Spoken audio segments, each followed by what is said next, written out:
morning headlines before you step out, midday updates while you work, evening analysis when the day winds down. Wherever life takes you, Aneke TV keeps you informed, connected, and ahead. Aneke TV. Move with the world.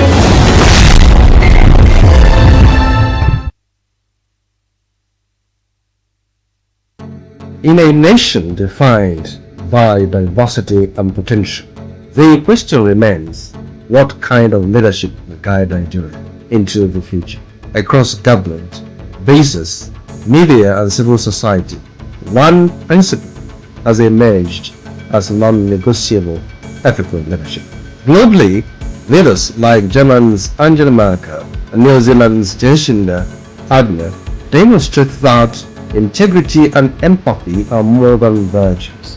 They are instruments of trust and stability. Merkel's pragmatic management of economic crisis and Ardern's compassionate yet decisive responses to national emergencies highlight the value of principled governance. Nigeria's lesson is clear: citizens, fellow leaders who are consistent, transparent, and accountable. In the private sector, ethical leadership drives success. Companies like Patagonia release environmental stewardship, and Microsoft committed to data privacy prove that profits and integrity can coexist.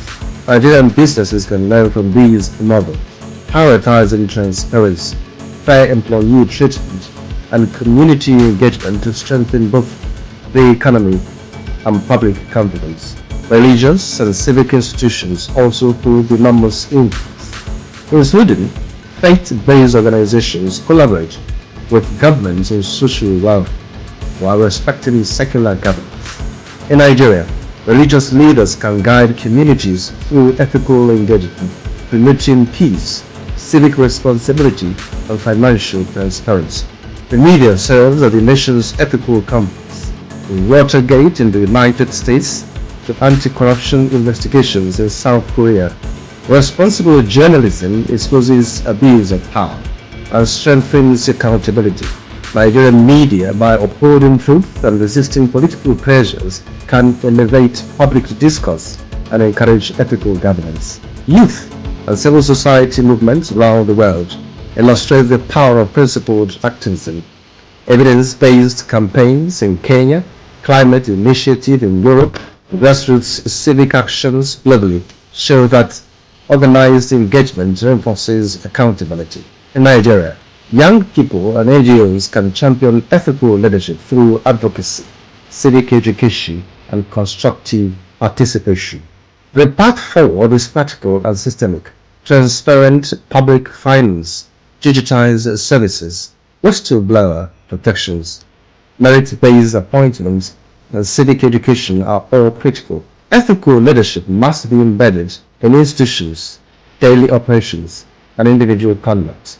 When leaders govern with integrity, businesses act responsibly, institutions foster unity, and citizens uphold civic duty, Nigeria's potential becomes tangible. Ethical leadership is not just a moral ideal, it is a strategic roadmap to progress, cohesion, and sustainable development.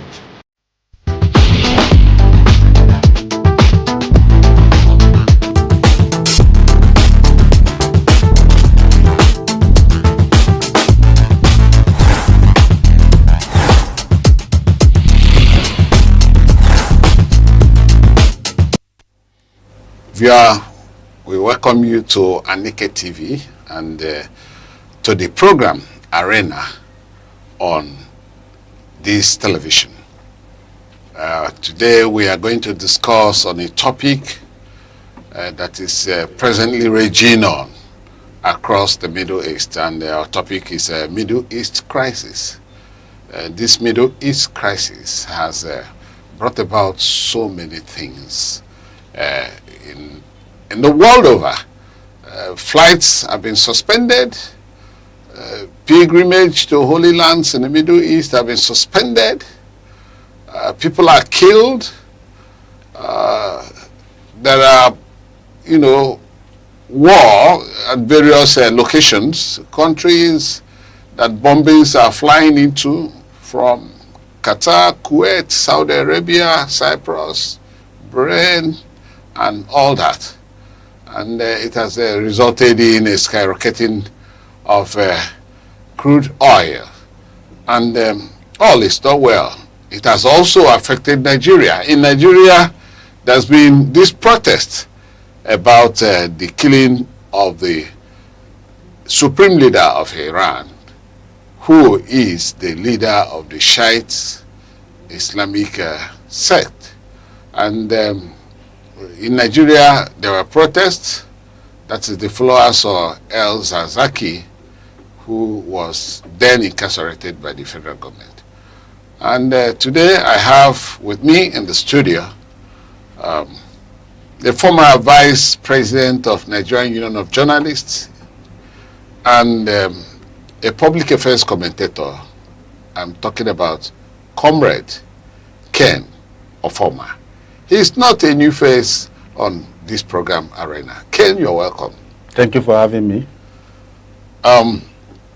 You heard my preamble.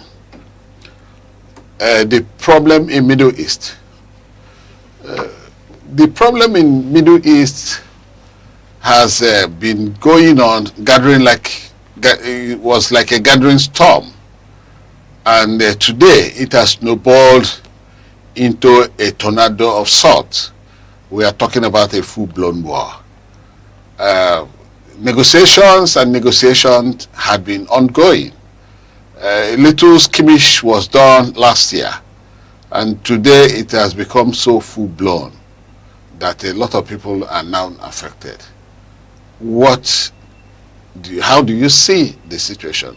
This is as a result of recalcitrancy on the part of the leadership of Iran, or is there other motives behind the scene? Okay, I think the crisis that we are now seeing is not a recent happenstance. Something that have built up over the years and over different administrations. Even the United Nations have tried to intervene.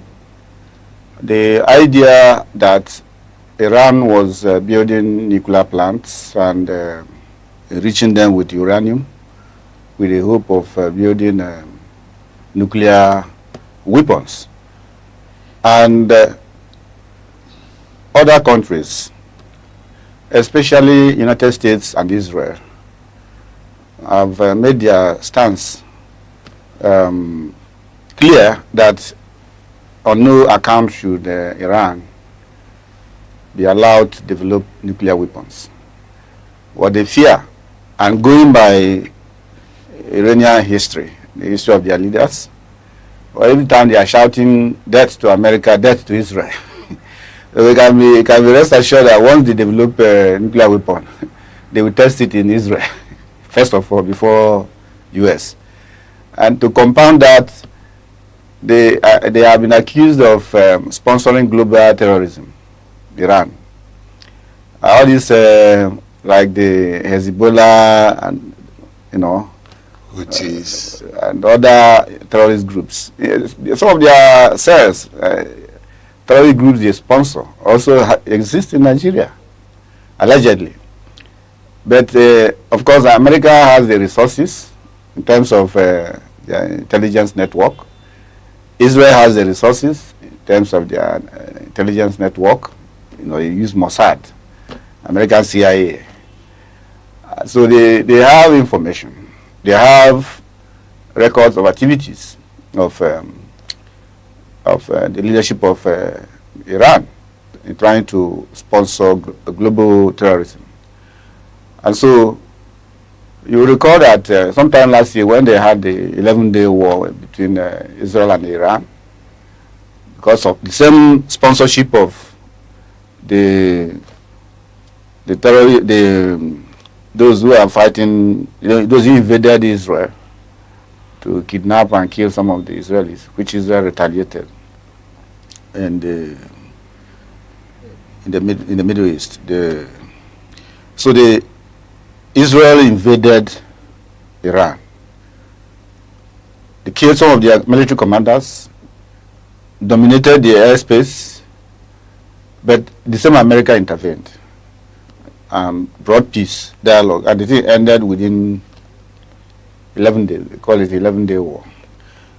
But apparently, even though President Trump of America boasted then that Israel had probably destroyed the nuclear sites, but it appears that that was not so.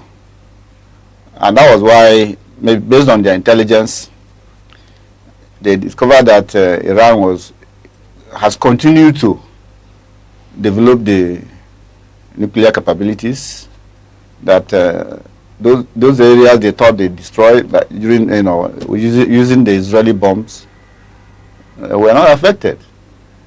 And so they escalated discussion to renew negotiation with Iran to allow International Atomic Agency Committee of the UN to come and inspect their nuclear sites to know whether they are actually undertaking uranium enrichment with the hope of producing nuclear weapons. And they refused. Iran refused, of course, claiming that they are independent nation. If Israel can develop, why shouldn't they develop?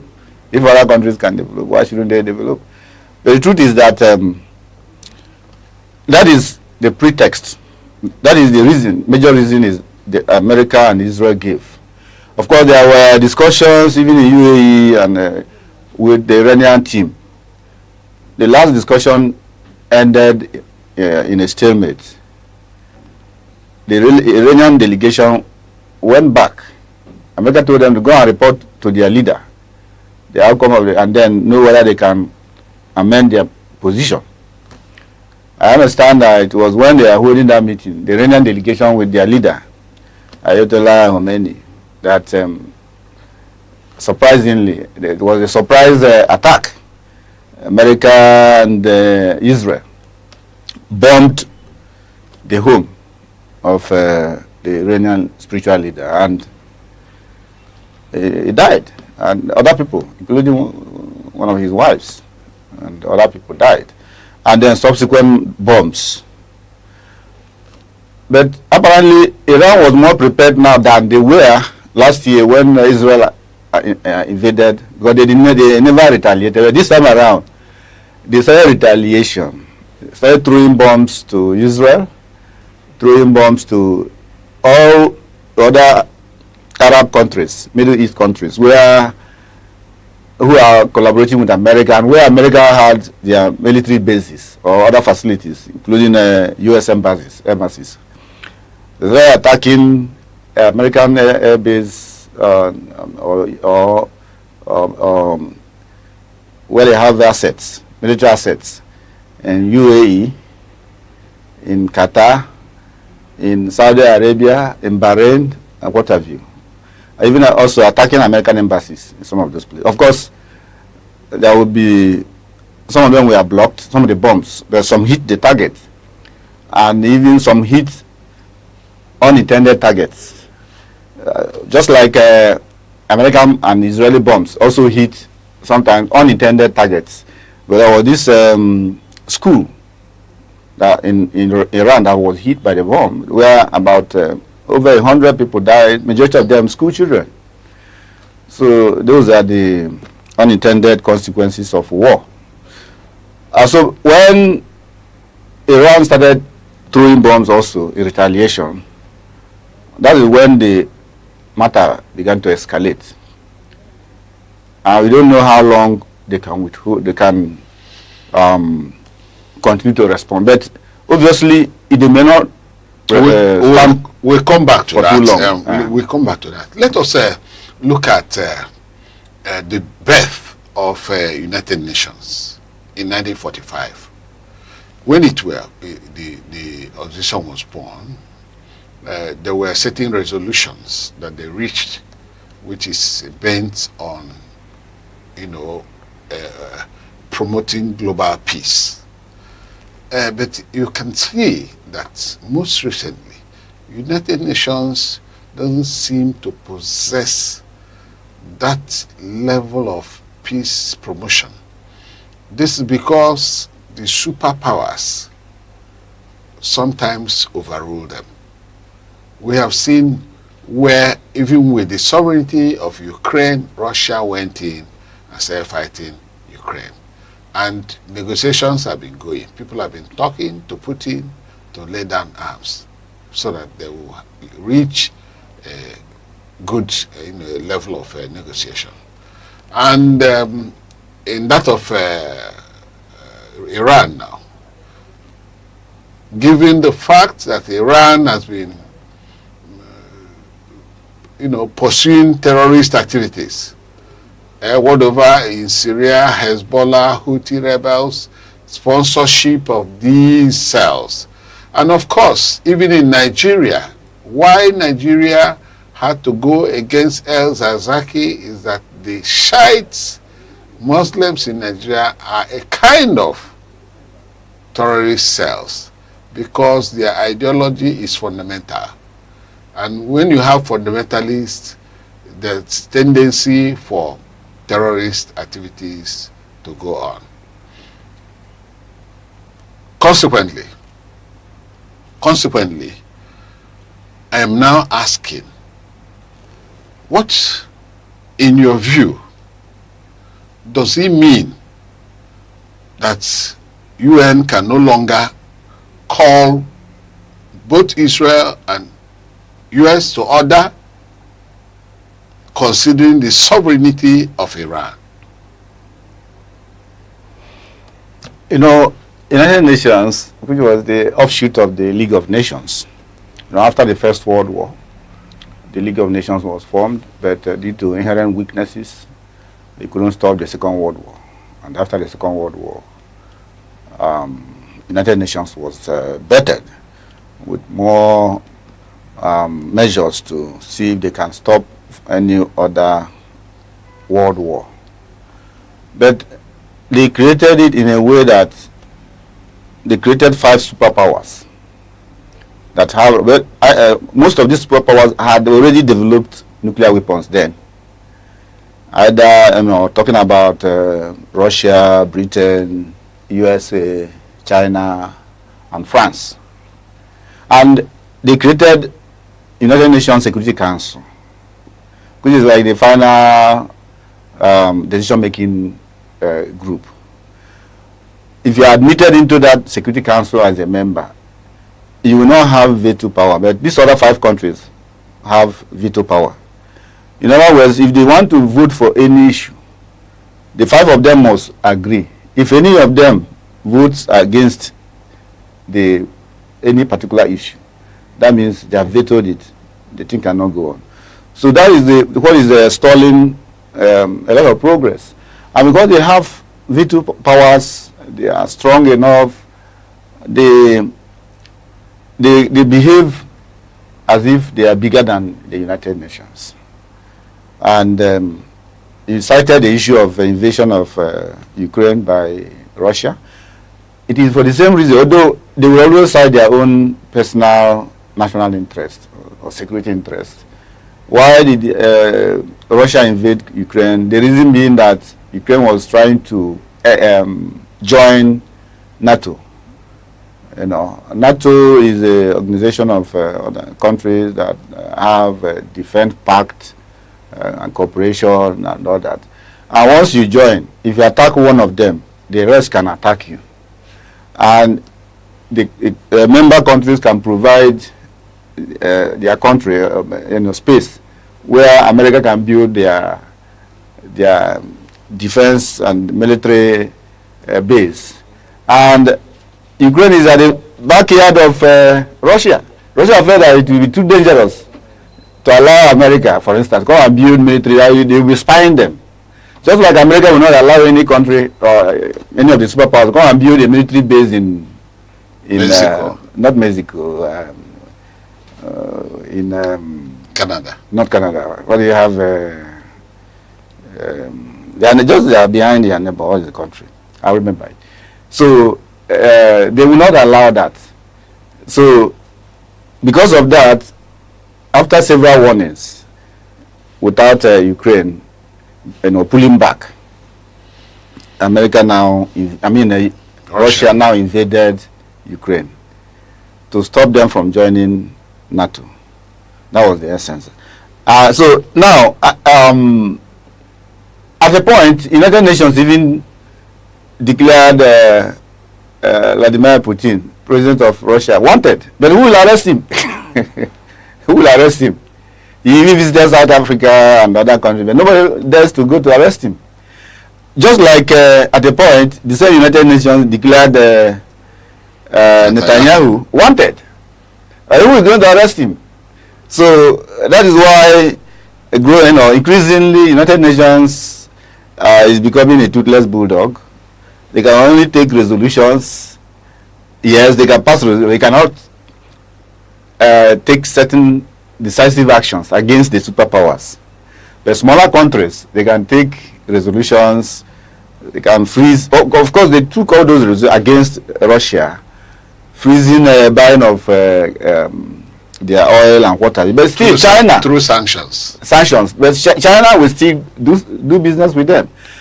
So that is the situation of United Nations. They cannot do much. They are a sitting duck. So the problem is, that is the problem generally. But the thing is that because of balance of terror, these big countries, 5 countries, always act as a check on the other. I have what you have. But so they're always avoiding direct conflict. But even people thought that China or Russia will come up to assist Iran because they have, in fact, 60% of their crude, of Iranian crude, is bought by China or Russia, even though Russia also produces its own crude.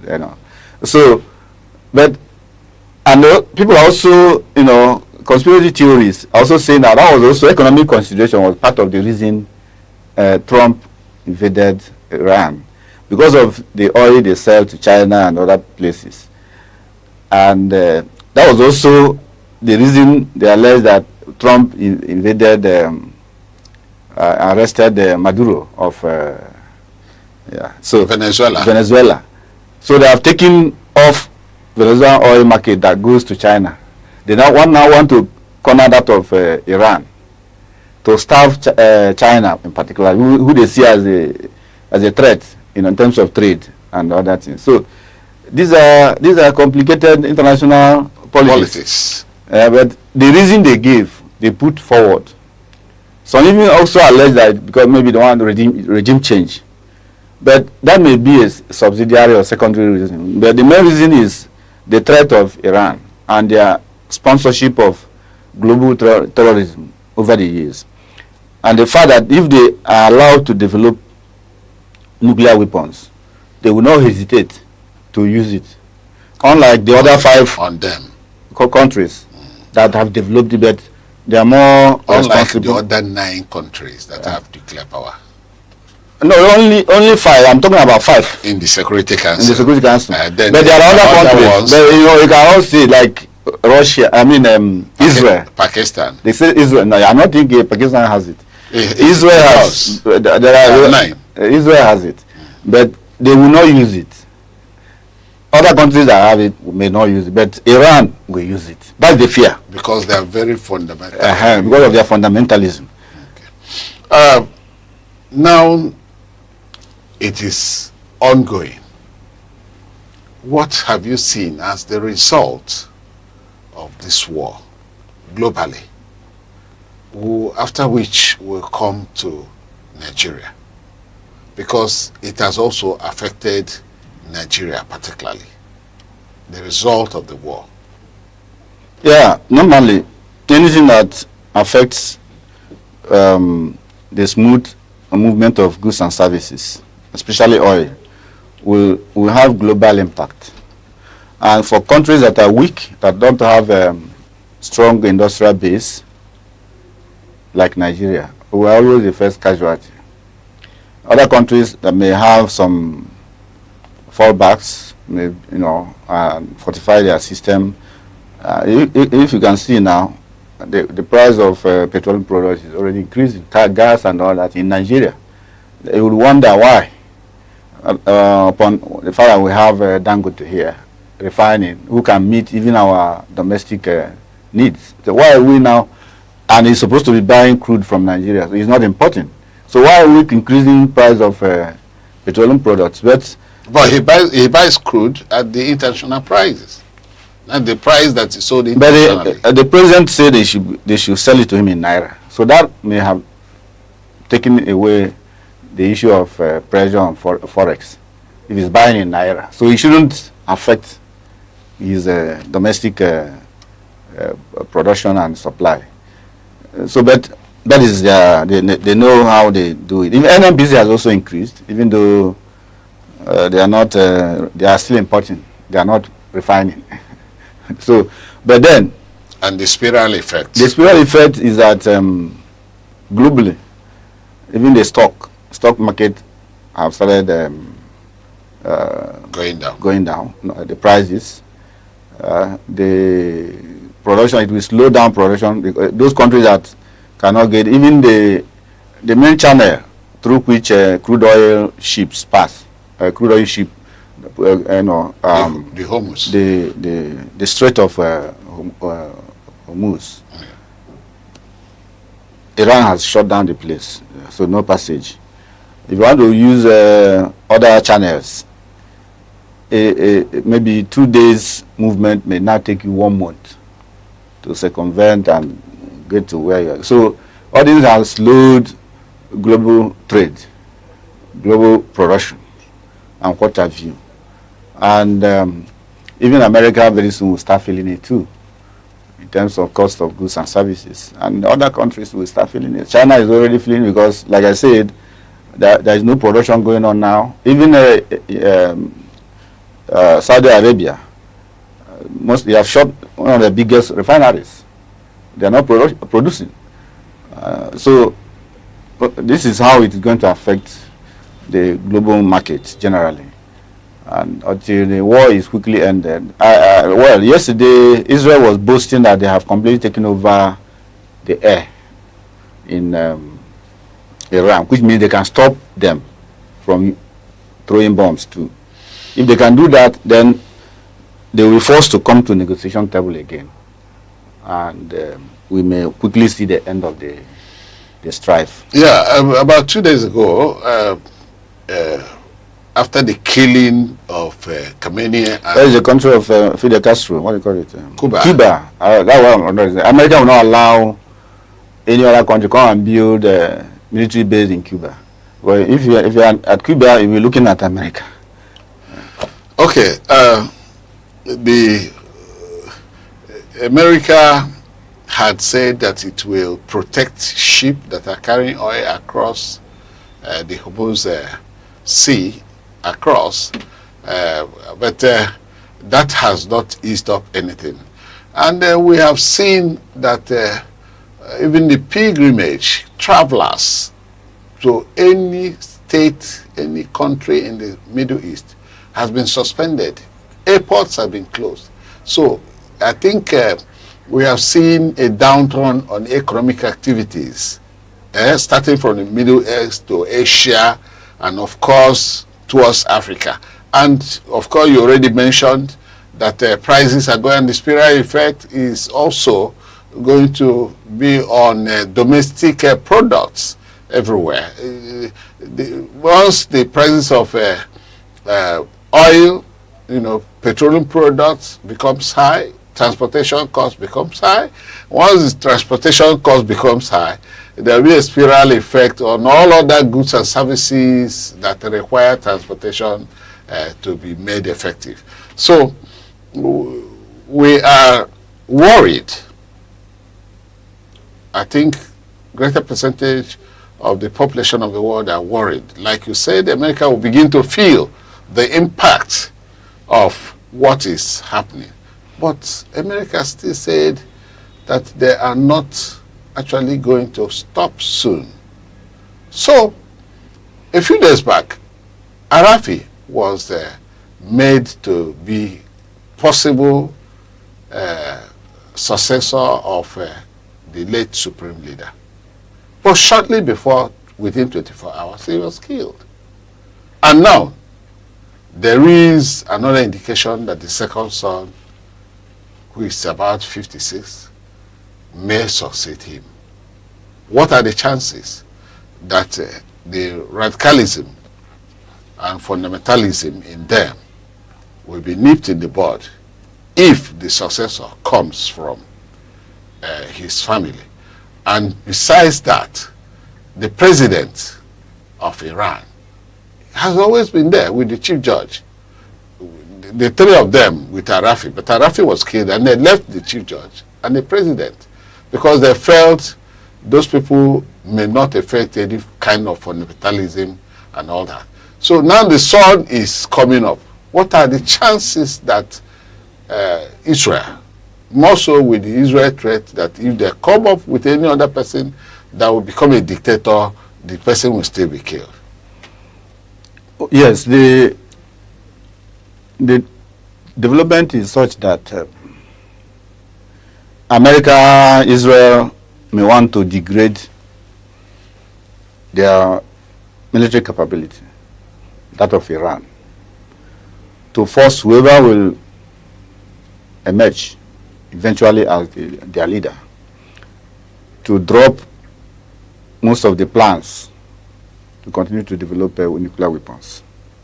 It's not that you overnight eradicate their fundamentalism or support for global terrorism, but at least to whittle it down, to drastically reduce them, before it will take them time to begin to rebuild. Because even yesterday there were news that Israel was hitting those plants, nuclear plants. Whether that is true or not, I don't know. So their aim is to, and if eventually it leads to them sending ground troops, you know that they will finally locate those places. You know, they are hidden in deserts and underground, so it's not easy to locate them. But if they do, and they are able to degrade them, and also degrade the military capability of Iran, whoever becomes a leader, it will take years, and America will keep monitoring, including Israel through Mossad. They will keep monitoring through their espionage. So that is the idea. It's not that they will kill everybody, because if you kill, they will replace. You kill, they replace. But it will take time, and you may get somebody who is a moderate. Like, you know, there was a time Egypt and Israel were fighting until after of course, Egypt was part of the Arab group that fought Israel in 1967, 1973, the Yom Kippur War and all that. But because of the defeat they suffered in the hands of Israel, Egypt was forced to, and they even seized part of Egypt, including where we have Sinai.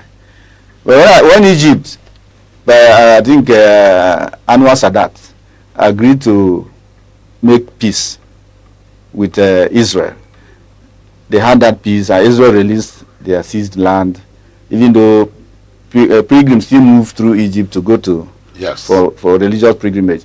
But since then, Egypt has never fought with Israel again. So such a leader may emerge in Iran, who may be forced to negotiate and agree on terms that you stop anything about development of nuclear weapons. Face other industrial development for the well-being of Iranians, the citizens. So if such a leader emerges, because when Arafi was, I say, this man is a working corpse, because I know that they will target him too. I knew it was a matter of time. They will also target him. So, and that is what they want to do. They want to degrade the military capability. They want to destroy the nuclear plants if they exist. Because there is also a contrary report that CIA had already given Trump secret report that this we don't have that capacity or capability. But apparently, if that is true, then that means that Trump had other reasons to invade. Okay, we'll stop here for a break. When we come back, we'll continue on our discussion. Our topic remains Middle East crisis, the effects it has globally. And my guest is still here, Comrade Ken Ofoma, former Vice President of Nigeria Union of Journalists and a public affairs commentator. I'm still your anchor, Rex Arum. Please stay tuned and continue with us on Arena, Aneke TV, Enugu, Southeast Nigeria. Hold on for a break and we'll come back. In a world that never stands still, where stories break in seconds and moments shape history, one station keeps you connected to your nation, to the continent, to the world. From breaking news to powerful stories, from business and politics to culture, lifestyle and entertainment, we inform, we inspire, we keep you ahead. This is more than television. This is your window to everywhere that matters. Aneke TV. Move with the world.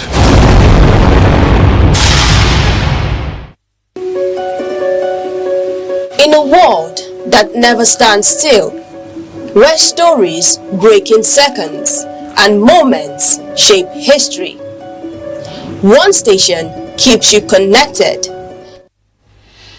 You're welcome back. We are still on our program Arena on Aneke TV.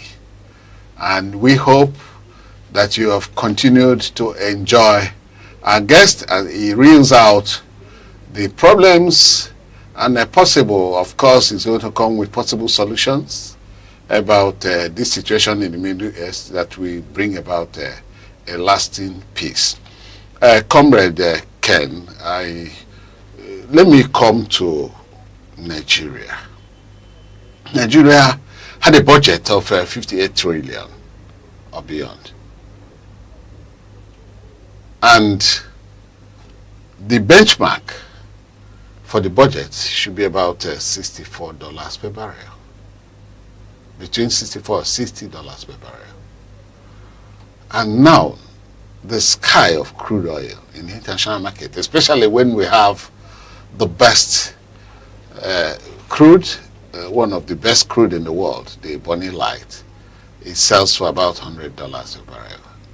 Do you think that will still suffer as a result of the crisis in the Middle East?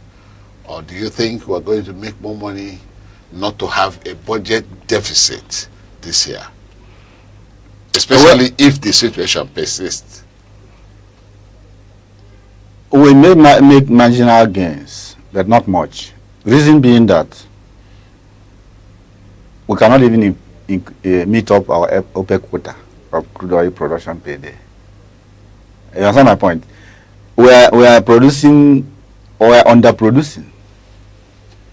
I think now we are doing about 1.5 million barrels a day. But our OPEC quota is up to 1.7 million barrels a day. Or 1.8. Or 1.8. But assuming that we can increase because other countries now have undertaken to increase their production quota to meet up the shortfall for those countries that cannot produce. And then, of course, the movement of the ship carrying crude. Like you said, President Trump gave assurance that he would protect the ship.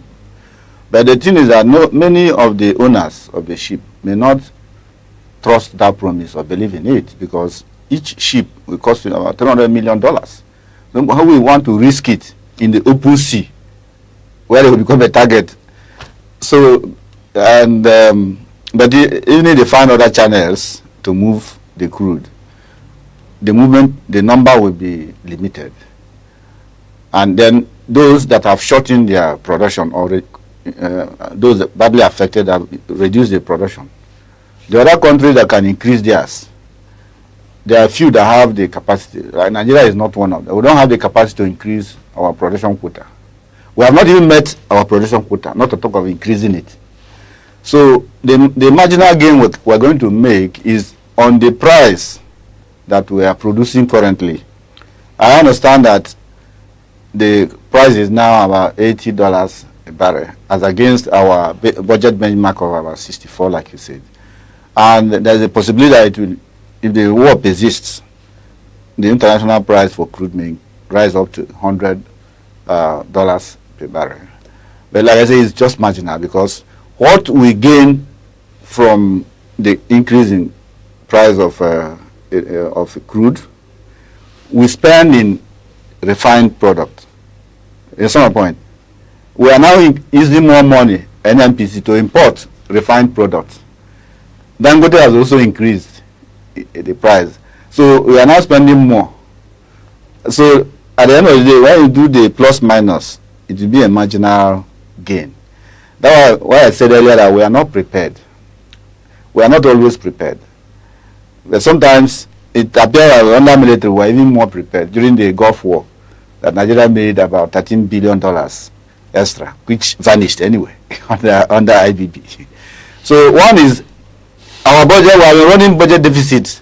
Even this current budget, we have a deficit of about 23 trillion budget deficit. We are borrowing. We have borrowing plans. We have been borrowing forever. So, and we're in 2025 budget, we didn't even achieve 30%, especially in capital disbursement. So it's a problem we have. We financial management, budget management. We don't have a transparent system. We don't have the right peg in the right hole, the square peg in the square hole. We will have other considerations in appointment of people to manage our resources, because we want the opaqueness to continue, to give room for corruption. That is the truth. But if we step up our game, we'll be able to make more gains from the war. But like I said, what we gain from one hand, we may lose from the other hand, because like rightly pointed out, with the increase in price of petroleum products, which will have a multiplier effect, it may even affect our downgrade of inflation. Inflation may begin to go up again. Okay. So yes, it will affect the prices of goods and services generally. Yes, we may expect inflation if certain things happen economically. Since the war scare, since the escalation of that crisis, we are aware that there are Nigerians resident in the Middle East. And now that the thing has snowballed into a war, the Nigerians in the Middle East are calling to the Nigerian government for their safety. Do you think that the Nigerian government has been proactive enough since they have their nationals? Because each time such situation comes, the Americans will call their nationals. Even in Nigeria, where the Azazaki group are protesting, the Americans have warned their nationals to play safe in Nigeria. They should not go to certain states in Nigeria where these protests are there, because it may snowball into some kind of crisis. Now, Nigerians did not mind, did not care to think about evacuation or possible way of ensuring the safety of Nigerians in the Middle East countries. And even those who went on pilgrimage, no evacuation has been, and no evacuation could go, because already the airports, the airspace has been closed down, except the warplanes that you will see going on. So what can you think, what can you say about Nigeria's attitude? I believe that the Minister of Foreign Affairs, they are monitoring the situation. and very soon, if they are not already doing it, they'll be issuing a travel advisory to our embassies across the Middle East. Unfortunately, we have cleared the ambassadors, the designates. They have not been posted. So, but whoever is in charge, or whoever is in charge of the affair, or whoever is in charge of head of the mission in the various countries, they will be given situation report about what is happening, when it is time to evacuate. America is already also issuing travel directory to its citizens. Those who can leave, they should make contacts with their embassies. They can arrange to come and take them away. They have capacity. They have the capacity. They have the capacity. To provide, have capacity to provide commercial planes. They also have capacity guide them with to use four warplanes to guide them. Yes, to guide them. But we don't have the capacity yeah. to do so. So what's the magic they're going to use in evacuating, if they intend to evacuate? Hopefully, I don't think this war will linger like that of Ukraine and Russia. I have my reasons. It will not linger. America will dominate. Israel and America will dominate. Very soon, they will decapitate Iranian capacity to retaliate or throw bombs. I feel confident about that. Except if China and Russia start supplying weapons to Iran. But even if they do, where will they use it? Because they are under radar now. If indeed Israel has taken over their airspace, they have air dominance over Iran, where will they even use it? How will they even get the supply? They are going to block it. And they're going to target their military assets where they are shooting out that bomb. And that's exactly where they have, of course, bombed 2,000 sites in Iran, they said. Yes, so I don't think the war will last more than 1 week, at maximum. I don't think so. And I believe they will be forced to come to the negotiation table again. And other countries will step in terms of trying to mediate, apart from United Nations. I think Italy, Spain, and others are also... No, I learned Spain... even Turkey. Okay. I learned Spain refused America from using their space. United Kingdom too. Which America, of course, Trump is attacking Spain. British Prime Minister and Spain. He said, and Spain too. And Spain. He said he's going to increase the tariff. He's even going to cancel a relationship with Spain. Any diplomatic relation with Spain. Everything. Yeah. So, but like I said, I don't think the war will escalate beyond what we have already. Rather, I am foreseeing a situation Iran will be forced to the negotiation table. How could you have ended up, believing that the war will not escalate when the Iranians are still talking tough? And remember, their allied nations in Asia. And let me exclude Russia, who is already prosecuting a war.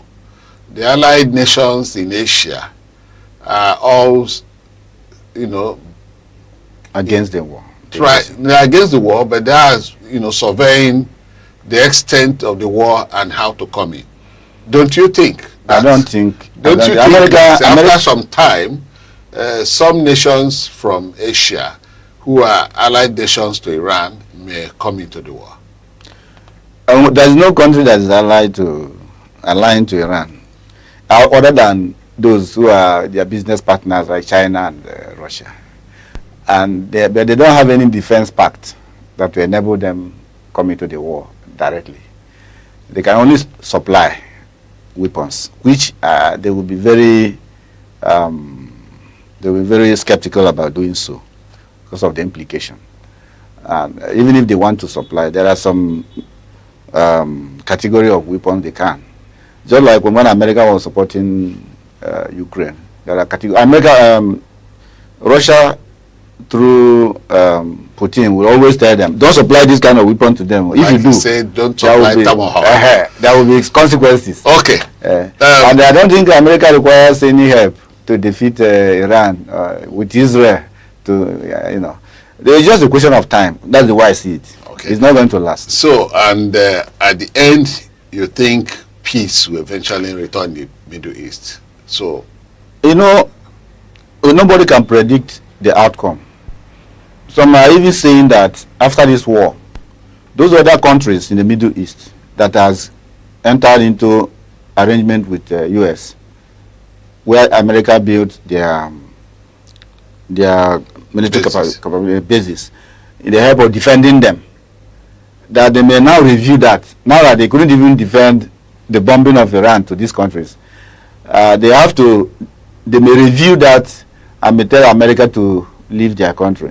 There are some school of thought, but some may even increase the amount of support. okay, for want of time, that is the much we can take from this edition of Arena with the topic Middle East Crisis. Want to thank you for being with us, Comrade Ken Ofama. You're welcome, my pleasure. Yeah, this is where we draw the curtain on today's edition of our program, Arena. Keep watching Arena and Aneke TV all the time. Thank you, and God bless you.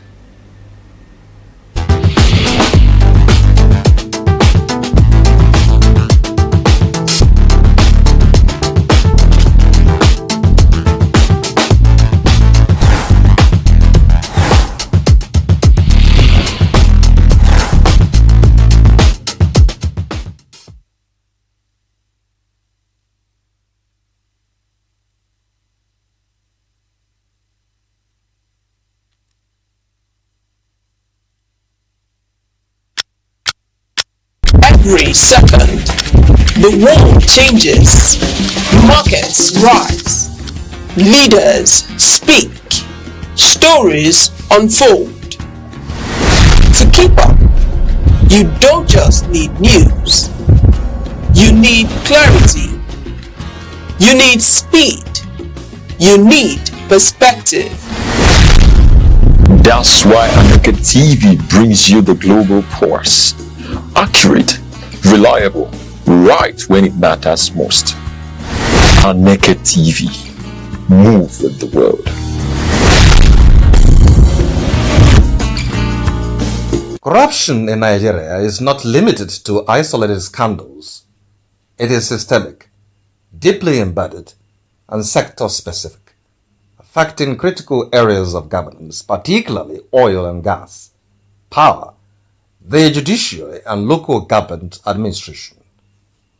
These sectors highlight how weak oversight, institutional fragility, and accountability gaps continue to constrain national development. Nigeria's oil and gas sector, the backbone of the national economy, remains highly vulnerable to corruption. Despite contributing the largest share of government revenue and foreign exchange earnings, the sector faces challenges of opaque accountability, weak audits, and repeated allegations of under-remittance. Independent investigations into the period between 2011 and 2017 uncovered unresolved revenue discrepancies running into tens of billions of dollars. Crude oil sales, fuel subsidy claims, and joint venture arrangements have been particular areas of concern, while reforms like the commercialization of the Nigerian National Petroleum Company Limited and the Petroleum Industry Act were designed to improve transparency, implementation gaps persist. Recent international asset recoveries, including over $50 million repatriated from the United States, illustrates the scale of past governance failures and the slow pace of accountability. The power sector also reflects the impact of weak governance on economic and social development. Since 1999, Nigeria has reportedly spent over $16 billion on interventions in electricity generation, transmission, and distribution. Yet, supply remains unreliable for a population exceeding 200 million. Audits indicate contract inflation, poor project supervision, and regulatory uncertainty as major challenges. Debt within the gas-to-power value chain has forced government bailouts and emergency payments to suppliers. Recent steps, including settlement of legacy gas debts, aim to stabilize the sector. But experts warn that without transparent procurement, stronger regulation, and disciplined subsidy management, energy insecurity will persist. The judiciary is critical in enforcing anti-corruption laws, but public confidence remains low. Surveys conducted by the National Bureau of Statistics and the United Nations Office on Drugs and Crime show that judicial officers receive some of the highest average bribe payments among public officials. Perception studies consistently rank the judiciary among the most corrupt institutions, particularly in politically sensitive or high-value cases. Prolonged trials, frequent adjournments, and the procedural loopholes contribute to public skepticism. Legal analysts argue that stronger judicial discipline, improved remuneration, and institutional safeguards are essential to restore credibility. At the local government level, corruption directly affects citizens' daily lives. Councils responsible for primary health care, education, sanitation, and rural infrastructure are often cited in surveys for routine bribery and mismanagement. The National Bureau of Statistics reports that more than half of Nigerians interacting with public officials encounter demands for unofficial payment, particularly in local administration, policing, and utilities. Weak financial autonomy, political interference, and limited oversight exacerbate these problems, reinforcing distrust in government. Across all sectors, corruption thrives where institutions are weak. Oversight is limited and consequences are uncertain. While anti-corruption agencies report thousands of convictions and hundreds of millions of dollars in asset recoveries, experts stress that enforcement alone cannot fix systemic issues. Economic studies estimate that corruption costs Nigeria billions of dollars annually and could erode up to 37% of GDP by 2030 if reforms stall. Beyond economic loss, it undermines service delivery, widens inequality, and weakens democratic legitimacy. Policy analysts now advocate for a governance-first approach, strengthening institutions, ensuring transparency in public finance, digitizing service delivery, protecting whistleblowers, and guaranteeing judicial independence. For Nigeria, the challenge is no longer diagnosing corruption, but sustaining the political will to reform the systems that allow it to persist. In a country facing economic pressure, security challenges, and rising public expectations, governance reform remains central, not optional, to national progress. Depression is more than sadness. It is a medical condition that affects thoughts, emotion, and daily functioning. Many people struggle silently, masking their pains with smiles or busyness. This silence often makes the battle harder. Recognizing symptoms like fatigue, isolation, and loss of interest is an important first step. Depression is not a sign of weakness. It is a health challenge that requires care and understanding. Just like any illness, it deserves proper attention. Help exists through therapy, medication support groups, and open conversations. When society treats mental health seriously, more people find the courage to seek help. No one should suffer alone. Compassion can save lives. 7 days, countless moments, stories that shape the week. From decisions in the corridors of power to developments affecting everyday lives. From moments of challenge to stories of resilience and progress. This is where the week comes into focus. Week in retrospect, only on Aneke TV.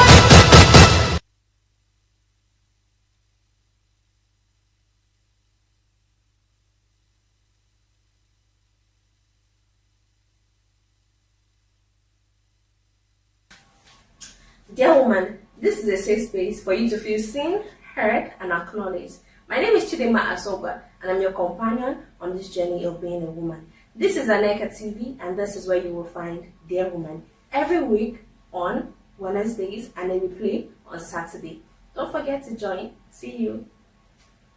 I was going through the streets of TikTok and I came across this woman, but for the sake of privacy, let's call her Happiness. Happiness was talking about how she had lost herself, years of being pregnant and then being a mother, motherhood and all the pains and joys that it comes with. And she ended up losing herself, putting on weight, looking a little chubby, not as fair as she used to, and she just complained. But then 7 years after having her last child, she got herself back, is now looking good, feels good, and she looked absolutely stunning. But then I told myself I had to come on here and talk to my girlies, my women, and tell them what self-care is. However, it is important I say this before I go forward. You should give yourself grace. There are times in a woman's life when you're going through a season. It could be a season of drought. You don't have enough resources to go through. It might be a season of being a mother or a seed that you're planting. You are trying to make something grow. You might not look as stunning as you'd want to. You might not look the part that you want to. So during those times or during those seasons, give yourself grace. Then let's talk about self-care. What is self-care? I know you're itching and I'm itching to have this discussion.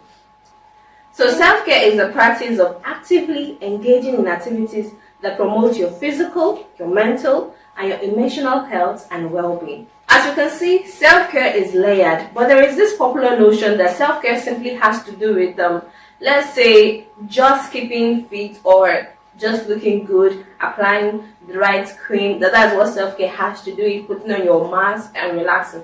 Yes, all that is part of self-care, but it's not self-care in its entirety. We're going to have a layered conversation of what self-care is about.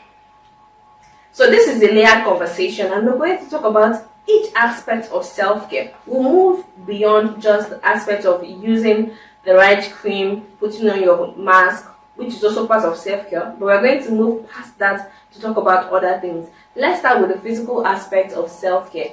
Now, for the physical aspect, it has multiple points to it. We're going to start with the first thing, which every one of us wants to talk about, which is your skin. Skin, the way you look, because physical has to do with the way you look, the way you're showcasing yourself. Let's start with your hair. Now, the way your face structure looks, it determines the type of hair that will look good on you. Don't just look at someone's hair, the hair is beautiful, and you're like, oh, I'm going to make that hair look good on that person, it certainly would look good on me. It might not look good on you. Okay, so when you look at somebody's hair, also look at the person's facial structure, the person's face, and know if it's similar to the kind of face that you have before you choose a particular hair that you're going to make. Same goes with your skin. We have different types of skin, and you don't just jump on any trend and start trying skincare products without checking if it's the right fit for you. Do you have oily skin, flaky skin, dry skin, or normal skin, or skin that dangles in between? You have to check this aspect first before you pick a skincare routine. Yeah, I know you're definitely saying that you don't have the money, you might not be able to buy all those skincare. There are now home remedies that you can try at home and improve your skin. I know of the one of mixing coffee with milk, applying it on your skin, and it brightens you, and it really does work. You can try these things. It's a bit affordable. There are those ones that they say, okay, You can apply sugar, you can use turmeric. Just find out these things. You can use banana peel. There are all those things that you can do to improve your skin. You don't have to wait until you have millions of naira in your bank account. Now we talk of dressing. When it comes to dressing, you should always know your body type. Are you pear-shaped? Are you apple-shaped? Know what your body shape is and then plan accordingly to what fits your body. Also, you don't have to break the bank. Some people are advocates for spending hundreds of thousands of naira on a particular dress. If you can afford it, good and fine. But if you can't afford it, there are affordable dresses that you can buy that matches your body shape affordably. You buy a piece of this, a piece of that, maybe one jean here, one black jean, one blue jean, this shirt, this color. You mix and match and you look stunning. We have this popular 2 set pieces that is on the rise right now. You get this piece in this color, get that piece in this color, you tangle it up and it makes a beautiful outfit. Then we talk about smelling nice. Oh my god, you have to make yourself smell like $1,000,000. Now there are perfumes that make you smell like $1,000,000, but they are expensive. What do? You simply go to an affordable vendor, you take a piece of this perfume, you see what it smells like, do this, see what it smells like, combine 2 different perfumes, it makes you smell, okay? That aside, we move to the other aspect of physical self-care, which has to do with keeping fit. You don't have to break the bank. If you can afford going to the gym, please go to the gym. You go to the gym, you exercise, you build muscle, it is great. But if you can't do that, don't say, oh, I can't. You can walk around your estate, around your street. If you don't want to do that, you can dance. You can pick up a dance in your bedroom, dance in your living room. You can do your yoga at home. You can do your cardio at home. You are exercising and you are keeping fit.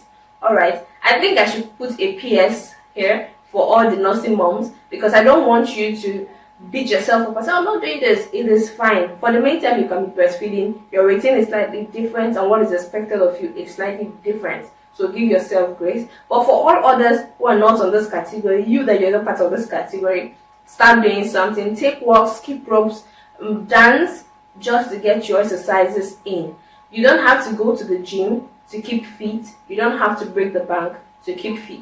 Now, what goes in here is what reflects here. When you try to incorporate healthy diet, fruits, veggies into your routine, take water to stay hydrated, it has a way of reflecting on your skin and on your health. You don't just want to be that lady that goes from bread to buns to all those junks. You have to try as much as possible to get your veggies in. Because as women, we tend to lose a lot during the monthly menstrual cycle, childbirth. Just as women, we go through a whole lot of emotional and chemical processes in our body.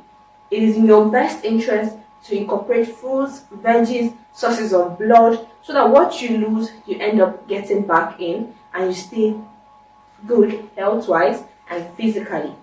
That is it for the physical aspect. Your hair, make simple hairdos if you don't have the money. If you have the money, of course, make your attachments, make your crochet, make your frontal good. But if you don't have, you can make ordinary weavings, but you keep switching up the styles and your face look good. We talk about your appearance of looking good, and even if you don't have money, please always make sure that you wash your clothes, iron them so that they look well kept. It goes a long way making you appear nice and look good. Then we moved over to the skincare routine. I told you that you can follow up some influencers, see what they have to say about some products, and it helps channel you in the right direction of what to get. And if you can't afford that, what do? You go over to the herbal or the homemade skincare routines, like the coffee and the milk I talked about, like the turmeric and sugar scrubs, all those things to help improve your skin. Banana peel, and then eating healthy helps you a ton. Let's go back to the next self-care that I intend for us to discuss, which is the mental aspect of your self-care. This mental aspect is really shied away from, because all of us want to look good, want to appear good, because there's a saying that you are addressed the way you are dressed. So we all want to look good, feel good, and want people to accord us respect. But then there is an even greater amount of respect accorded to someone who takes care of their mental health. When you want to take care of your mental health, or you want to take care of your mental being, there are things you have to put in play, which is the situations, relationships that you find yourself in.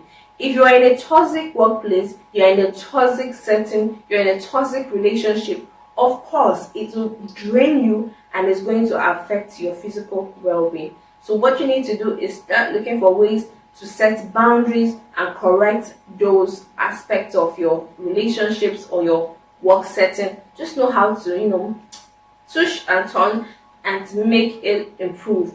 The next thing you need to do for your mental well-being is to start journaling. You can journal on your phone, you can write. It just helps you to take a mental load off of yourself and onto something else. Try as much as you can to start journaling, writing down your feelings, expressing your feelings. It would make you just take a sigh, you breathe in, you calm down, you relax, and then you're thinking, okay, this is out of me, I feel good, I feel lighter, and you start to look that part. The next thing is, try as much as you can to start reading often. As a lady, your conversation should not just have to be about boys and man and fashion. It should also be other meaningful conversations that can contribute something towards someone else. Now, when I say that, some people are going to jump to the fact, if I don't know football, that doesn't mean anything. Or if I don't know how to talk about politics, that doesn't mean anything. No, I'm not saying you should know how to talk about politics or football. But when you study, you begin to learn about things, you begin to have a way of seeing things, your mind becomes more open, more accessible, and your thoughts become more coordinated. So try to read more. Pick books, read there, read that. There are audio books that can read to you if you don't want to read. But the reason why I would prefer you picking up a book and reading is because of this next point, which is so that you can get more words in your vocabulary, more words for your vocabulary arsenal or for your arsenal. When you get more words, you get to use more words, you sound refined. You know more words, their pronunciation, you use them in sentences. When someone hears you speaking, you sound refined, you sound refreshed, you sound like a breath of fresh air to that person. And when you sound so, you feel confident, you feel bold. You see that your mental health begins to improve. When you have a conversation with someone intelligent, you're just looking at that person and you're staring down. And if you're an intelligent person, someone is looking at you and like, oh my God, this lady, this woman is just beautiful. Her mind is beautiful. And you yourself that is getting that smile or that nod, in your mind you're like, yes, I like this. And you feel confident and you feel bold in that respect. Try as much as you can to task yourself with learning new words every day, with using those words in your sentences, improving the way you speak, your pronunciation. It goes a long way of helping you improve drastically. Still on the note of mental health, another thing that you need to do to improve your mind, improve your mind is to make sure that your spaces are decluttered. What does it mean? Don't be a dirty person. Don't be a dirty woman. There is nothing as patronizing or romantic as seeing a woman that is dirty. You come to your space, everywhere is cluttered, there is this, there's that, you don't arrange, you don't sweep, you don't clean, nothing is neat. Everywhere just looks like a bunch of rubbish. That is not something you should entertain as a woman. When you declutter your space is clean, your environment is clean, you yourself, you feel lighter, you feel unburdened, and that is what you should go for more often. We'll move over to the other aspect of the emotional self-care. Emotional self-care is not something that you just wake up and start doing. And emotional self-care is often the problem we have as women. So one of the things we like as women is the retrospective aspect of things. We lack the ability of looking inwards, looking back at past occurrences, and just taking a note of what happened and what we can improve from. We are always forging ahead, always taking to blame game. It is fine as women to do that, but it's also important for your emotional health and your emotional self-care for you to look back inwards, look at the past, look at things that have occurred and pick out lessons from them. What am I saying? So you are in a relationship, the relationship ended, or you are married and your husband says or does something or complains about something. Rather than just act rashly or abruptly, which is normal for us women, Take a mental note of what happened, pick a few points from there, and try to improve on it. This goes a long way for your emotional well-being. When you do that, you get in touch with yourself, you get in touch with your mind, you get in touch with the emotional aspect of yourself. There is nothing like emotional intelligence. Emotional intelligence is a critical aspect of self-care. And what does emotional intelligence has to do with? When you have conversations with yourself, you tell yourself, what am I not doing well? What am I doing well? You have these conversations, you tend to improve. And as you're having these conversations, you begin to do things a little differently. You begin to understand the way things work in your life. Do you think you don't go through life the way other people go through life? You don't go through life mindlessly. You go through life intentionally. You go through life understanding and experiencing things a little bit differently when you are in touch with your emotional aspect. You show people a little more empathy. You approach conversations, situations a little differently. Something might happen and everyone is expecting you to yell, to shout, and you are calm, you're coordinated because you are in touch with your emotional self. Every woman needs to be in touch with it. It helps you to begin to realize aspects of yourself that you need to work on. Maybe you have low self-esteem, maybe you have trauma, maybe you have issues that are afflicting you, or things that you need to work on. Being emotionally, when you care for yourself emotionally rather, it helps you to understand these things, these patterns that you're overlooking, these things that you're not going through, those things that you're not understanding well, these things that you need to improve on. You tend to improve on them. Imagine when you have low self-esteem and you know that, okay, fine, yes, when I walked into that room, I felt like everybody else was better than me. And you have that conversation with yourself and you're honest with yourself, you tend to improve. Next time when you walk into the room, you take steps to make sure you don't feel that way. When you are emotionally caring for yourself, you begin to put yourself in new experiences. You go on trips. Okay, you know that, fine, I shy away from trips. I have not had this experience. You start putting yourself out there to have those experiences, to do those things that you previously would not. You need to put yourself in new situations. And the best way to know yourself more is to put yourself in new situations, new experiences. Even as the festive season is fast approaching, you can create a bucket list for yourself and start doing things that you previously have not done. Experience new things. When you're in a new situation, you're like a diamond in the rough. Because you're going through the pressure, you're going through all those things. A new you begins to emerge. A more polished version of you, a more sophisticated version of you, which is what you want for yourself as a woman. This is where I'm going to draw the curtain for this particular topic of self-care. However, I would not just talk and leave you without giving you something to take home. Now, I want you, yes, you, I want you to go inward and find out what body shape you have and what is your facial structure. Find it out. And when you do, you tend to look for clothes that will look better on you and hairstyles that will look better on you. Because reality is, the moment your hair is banging, your face automatically bangs. And the moment your clothes fit you, you're automatically looking good. It does not matter if your neighbor got her dress for ₦1,000,000 and you got yours for 100,000 naira. What matters is how good it looks on you. If that person's own does not look good on them, but yours look good on you, guess who's getting the compliment? You. So this week, find out what your body structure is, your body shape is, and then find out what your facial structure is. Do you have an oval face? Do you have a round face? Find those things out. The next assignment I'm going to give you is, I want you to learn 2 words this new week. Learn just 2 words that you've not used before. Learn them, use them in a conversation, and see how someone reacts when you use them in that conversation.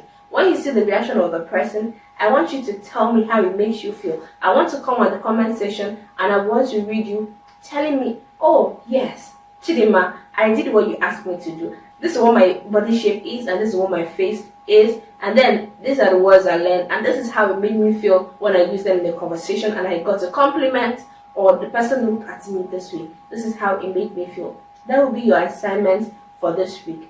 However, I'm also going to leave you with something else that I want you to know. I want you to give yourself grace as women. As women, we go through so much pressure. We fit in so many roles. It is almost always the case for women for us to put ourselves behind and allow other people take the front seat. We always care for other people around us, always taking care of everyone, but we don't take care of ourselves. I want you, yes, I want you to make it a point this week, as you're caring for others, care for yourself. As you're looking out for every other person, look out for yourself. And it does you a whole world of good. Because if you don't take a few minutes out of your day to also care for yourself and do these things that I've mentioned, you tend to notice that you're in the same place that you were last year. But that's not what you want. I want you to keep improving. I want you to keep being a better you. I want you to be so good that they can't ignore you. So I'll see you next week. My name is Chidima Asoba, and I'm your companion on this journey of being a woman. Thank you.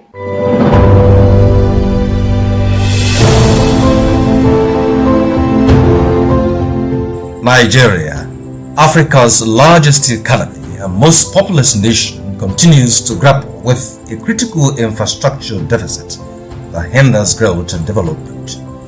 Reliable electricity remains a major challenge. Although Nigeria has the capacity to generate 12,000 to 13,000 megawatts, supply to homes and businesses is inconsistent. In 2023, only 61% of Nigerians had access to electricity, leaving around 87 million people without reliable power, the largest electricity access gap in the world. This shortfall forces businesses to spend billions of dollars annually on backup solutions like diesel generators, diverting resources from investment and job creation. Transmission losses, generation inefficiencies, and gas supply challenges further suppress per capita electricity consumption, affecting productivity and competitiveness.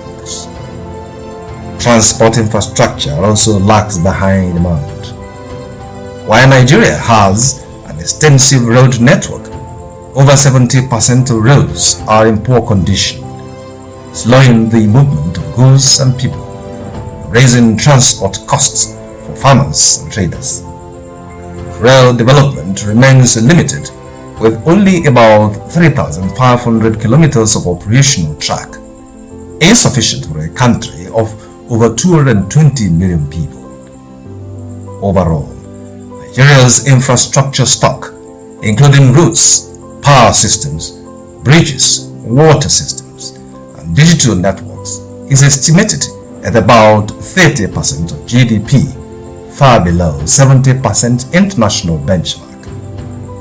This gap continues to constrain productivity and foreign investment. Water and sanitation infrastructure also fall short, leaving millions without access to safe drinking water or adequate sanitation. These affect public health, school attendance, and economic participation. Digital infrastructure is another critical area. Broadband penetration and data center capacity remain limited, concentrated mainly in Lagos, while other states lag behind. These restricts growth in fintech, cloud services, e-government, and emerging technologies such as artificial intelligence. Experts estimate that hundreds of billions of dollars will be required annually over the next decade to close these infrastructure gaps. Mobilizing investment from private sectors, international finance institutions, and public-private partnerships is essential. For Nigerians, improving infrastructure is more than convenience, it is a path to safer roads, stable power, efficient transport, modern digital networks, more jobs, business growth, better health outcomes, and increased competitiveness on the global stage. Bridging this infrastructure divide is crucial to transforming Nigeria's potential into tangible progress for every citizen.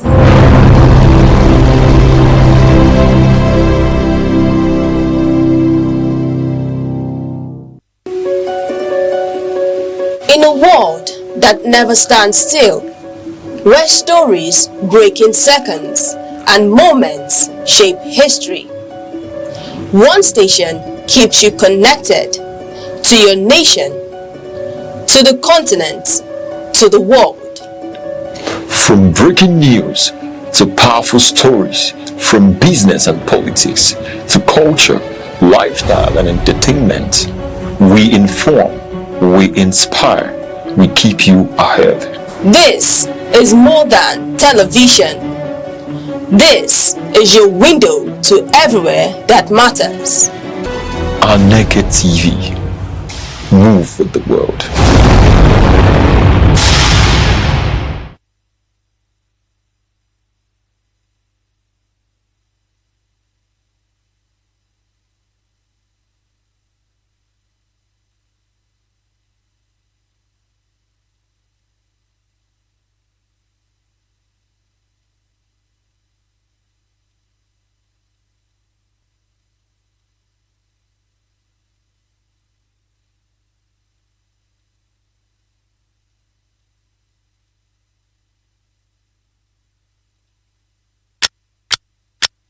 Every second, the world changes, markets rise, leaders speak, stories need news.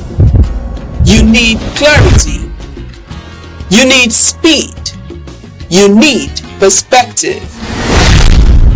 That's why Aneke TV brings you the global pulse. Accurate, reliable, right when it matters most. Aneke TV. Move with the world.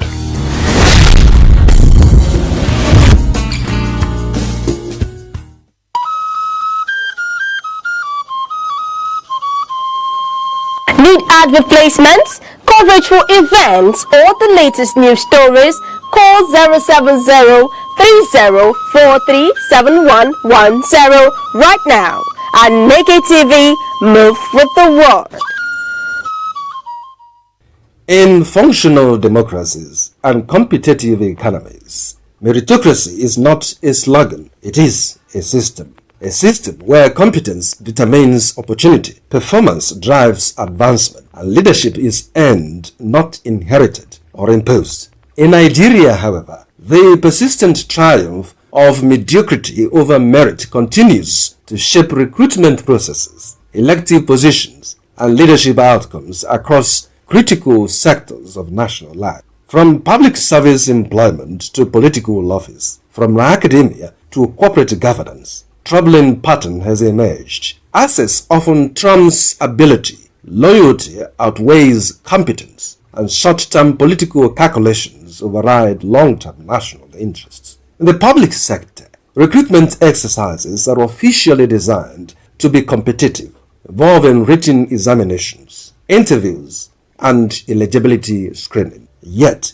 multiple surveys and independent audits have consistently shown that informal influence, patronage networks, and bribery remain significant determinants of who gets hired. This reality has produced ministries, departments, and agencies burdened with underqualified personnel, struggling to deliver on complex policy mandates in a rapidly evolving global environment. The consequences are not abstract. They manifest in delayed project execution, weak policy implementation, inefficient service delivery, and ballooning recurrent expenditure with minimal value creation. When institutions are staffed without regard for skill or capacity, governance becomes reactive rather than strategic.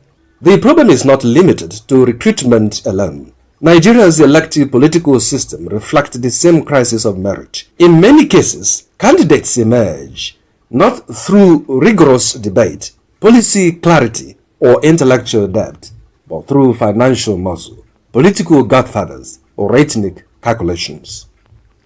Electoral outcomes frequently reward popularity, patronage of vote buying over competence and vision. The result is a leadership deficit that cut across local government councils, state assemblies, governorships, and even the national legislature. Institutions constitutionally tasked with lawmaking, oversight and representation, yet often lacking the technical depths required to interrogate budgets, scrutinize policies, or design forward-looking legislation. Other sectors tell a similar story. In education, the erosion of merit in academic appointment has weakened research quality and global competitiveness. In some tertiary institutions, promotions and leadership roles are influenced more by internal politics than scholarly output.